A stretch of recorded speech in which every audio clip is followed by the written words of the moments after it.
This is Rickie News Channel.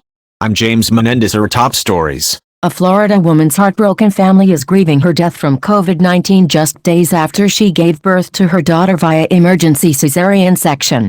The woman, Kristen McMullen, 30, was hospitalized with the virus July 21, her aunt Melissa Syverson said Thursday. She was also diagnosed with pneumonia and sent home after 4 days, but she was hospitalized again on July 26. She delivered her daughter, Summer Rain, by emergency C-section July 27 and was transferred to the intensive care unit. McMullen was placed on a ventilator last Friday and died the same day, her family said. That first week, honestly, Kristen's main concern was Summer and just making sure that she was okay, Syverson said. Summer is healthy and definitely bringing joy to the family, who are struggling to cope with their loss, Syverson said. James Syverson described his niece as a goal-oriented go-getter who was very close to her family.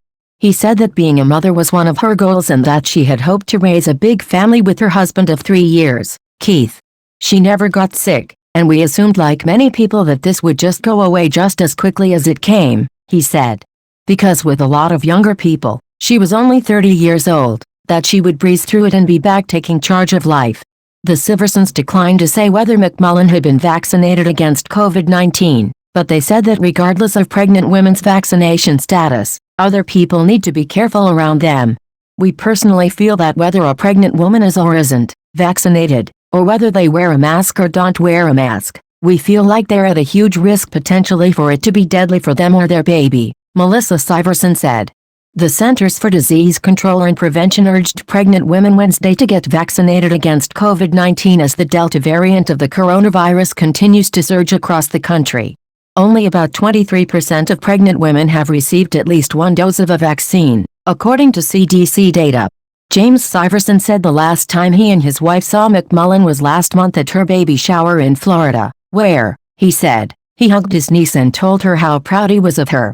I gave her a great big hug, and I told her that I loved her, he said. And I think about that.